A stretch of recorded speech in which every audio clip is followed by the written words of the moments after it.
ఎమ్మెల్యేల అనర్హతపై బీఆర్ఎస్ సుప్రీంకోర్టును ఆశ్రయించింది.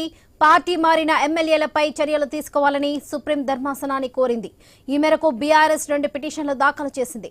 3 ఎమ్మెల్యేలపై ఎస్ఎల్పీ వేసింది. దానం నాగేందర్, తెల్లం వెంకట్రావు, కడియం శ్రీహరిపై ఎస్ఎల్పీ వేసింది. మరో 7 ఎమ్మెల్యేల ఫిరాయింపుపై రిట్ పిటిషన్ దాఖలు చేసింది. పోచారం, కాల యాదయ్య, సంజయ్ కుమార్, కృష్ణమోహన్ రెడ్డి, మహిపాల్ రెడ్డి, ప్రకాష్ గౌడ్, గాంధీలపై రిట్ పిటిషన్ వేసింది. అనర్హత పిటిషన్పై స్పీకర్ వెంటనే చర్యలు తీసుకునేలా ఆదేశించాలని బీఆర్ఎస్ కోరింది.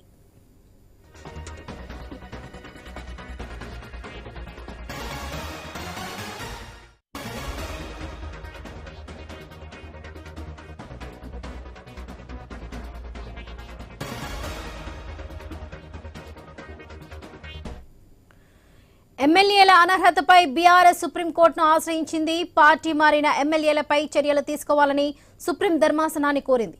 ఇదే విషయానికి సంబంధించి మరిన్ని అప్డేట్స్ మా ఇన్పుట్ ఎడిటర్ శ్రీకాంత్ అందిస్తారు. శ్రీకాంత్, చెప్పండి.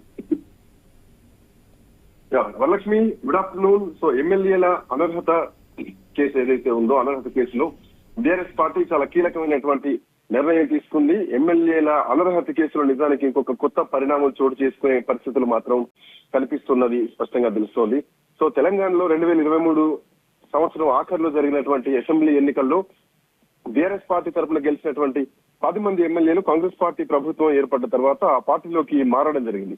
సో బీఆర్ఎస్ బీఫామ్ మీద గెలిచి వేరే పార్టీలోకి వెళ్ళినటువంటి వీళ్ళందరినీ కూడా అనర్హులుగా ప్రకటించాలంటూ కూడా బీఆర్ఎస్ ఎమ్మెల్యేలు పాడి కౌశిక్ రెడ్డి, అట్లాగే కేపీ వివేకానంద వీళ్ళు హైకోర్టు కూడా ఆశ్రయించడం జరిగింది. సో 2 వైపుల వాదనలు విన్నటువంటి కోర్టు పార్టీ మారిన ఎమ్మెల్యేలను తక్షణమే అనర్హులుగా ప్రకటించాలని స్పీకర్ కు ఆదేశాలు కూడా జారీ చేస్తూ అప్పుడు హైకోర్టు సింగిల్ జడ్జి తీర్పు కూడా ఇవ్వడం జరిగింది.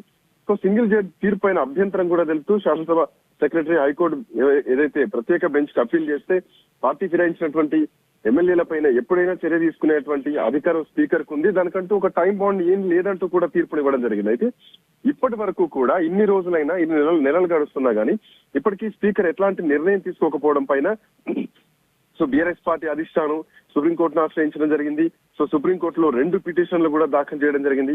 హరీష్ రావు ఢిల్లీలోనే ఉన్నారు. ఢిల్లీలోనే ఉండి ఈ కేసుని ప్రధానంగా ఆయన ముందుండి కొంచెం ఫైట్ చేస్తున్న మాత్రం కనిపిస్తోంది. హరీష్ రావు ముందుగా లీగల్ అడ్వైస్ తీసుకొని 2 పిటిషన్లను కూడా ఈ రోజు వేయడం జరిగింది.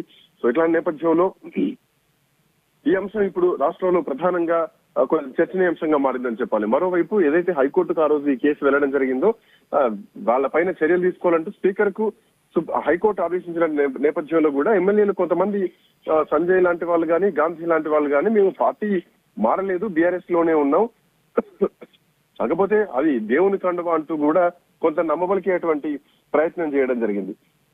సో ఇట్లా నేపథ్యంలో ఆ పార్టీ అధికారికంగా మేము మారలేదు, బీఆర్ఎస్ పార్టీలోనే ఉన్నామంటూ చెప్పడం జరిగింది. అటు శ్రీధర్ బాబు కూడా వాళ్ళ బీఆర్ఎస్ పార్టీకి సంబంధించినటువంటి అంశం అది సొంత పార్టీలో వాళ్ళు చూసుకోవాల్సినటువంటి అంశం అంటూ కూడా శ్రీధర్ బాబు చెప్పడం జరిగింది. సో అధికారికంగా వీళ్ళు అఫీషియల్ గా కాంగ్రెస్ పార్టీలో చేరకపోయినా అనఫీషియల్ గా కాంగ్రెస్ పార్టీలోనే ఉన్నది మాత్రం తెలుస్తోంది. ఎందుకంటే వీళ్ళు ముఖ్యమంత్రి రేవంత్ రెడ్డిని కలవడం, ఆ కండువా కప్పుకోవడం అది పార్టీ కండువా కాదంటూ కూడా చెప్పేటువంటి ప్రయత్నం చేశారు. సో ఇట్లాంటి నేపథ్యంలో పోచారం గాని, కాల యాదయ్య గాని, సంజయ్ కుమార్, కృష్ణమోహన్ రెడ్డి, మహిపాల్ రెడ్డి, ప్రకాష్ గౌడ్, అరకెపూడి గాంధీల పైన రెడ్ పిటిషన్ కూడా దాఖలైంది. సో వీళ్లను అనర్హులుగా ప్రకటించాలి. ఈ నేపథ్యంలో తెలంగాణ స్పీకర్ కు ఆదేశాలు ఇవ్వాలంటూ కూడా ఈ రోజు పిటిషన్ ద్వారా సుప్రీంకోర్టును బీఆర్ఎస్ పార్టీ కోరడం జరిగింది. అదేవిధంగా ఇంకొక 3 ఎమ్మెల్యేలు ఎవరైతే ఉన్నారో దానం నాగేందర్ గాని, తెల్లం వెంకట్రావు గాని, కడియం శ్రీహరి గాని, సో వీళ్ల పైన కూడా స్పెషల్ లీవ్ పిటిషన్ కూడా దాఖలు చేసింది. సో ఈ అంశం పైన ఇప్పటికే తెలంగాణ హైకోర్టు అయితే తీర్పును ఇచ్చింది. సో స్పీకర్ నిర్ణయాన్ని ప్రశ్నించలేమంటూ కూడా ఆ రోజు హైకోర్టు స్పష్టం చేయడం జరిగింది. టైం బాండ్ అంటే గడువు విధించలేము అంటూ కూడా హైకోర్టు చెప్పడం జరిగింది. ఇప్పుడు ఆ తీర్పును సవాల్ చేస్తూ సుప్రీంకోర్టులో 2 పిటిషన్స్ అయితే బీఆర్ఎస్ పార్టీ వేయడం జరిగింది. సో ఇది ఎట్లా ఉండబోతోంది, రానున్న కాలంలో తెలంగాణలో మళ్ళీ బై ఎలక్షన్ తప్పదా, అసలు ఎమ్మెల్యేలు ఎట్లా నిర్ణయం తీసుకుంటారు, సో ఎట్లాంటి రాజకీయ మార్పులు జరగబోతున్నాయి, సుప్రీంకోర్టు తీర్పు ఏమైపోతుంది అన్నది మాత్రం వేచి చూడాలి. Varalakshmi. Right Srikanth, thank you.